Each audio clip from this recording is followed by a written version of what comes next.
Yeah. So typically you'll know when you start outgrowing an agency when they're just kind of limiting returns. Like you ask them questions and they don't really have any good answers. Gotcha. They don't know how to kind of think outside the box and get to that kind of next level. I believe that there's five different levels of marketing agencies and partners. And so typically when you're starting out a business, let's just say you're going from 0 to 500K, you're just hiring basically more freelancers and just people to kind of get things off your plate, right? Hire someone to do the social media posting, hire someone to, do some of the SEO copywriting because you can't do it anymore.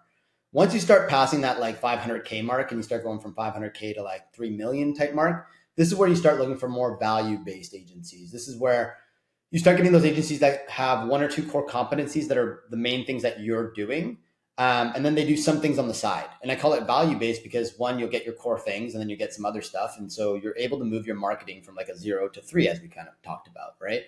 And then once you kind of get past that $3 million mark, this is where it starts getting interesting because you start bringing in that fractional CMO.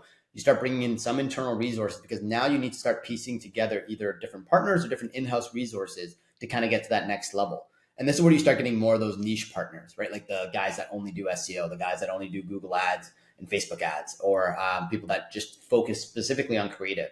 But it's the gluing of all of these together that allows you to get to that next level of scale.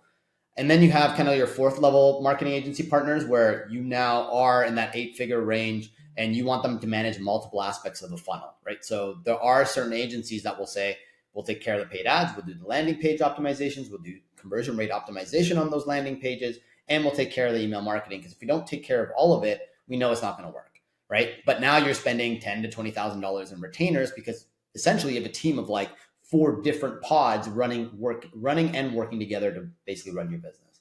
And then you get into the enterprise space, which we talked about before. Those are the big contracts, big names, and it's basically just like human ran like machines based on hiring really smart people to create the campaigns and the strategies and then hiring the people in the back end to run it. And so that's kind of like the evolution that you have. That makes total sense.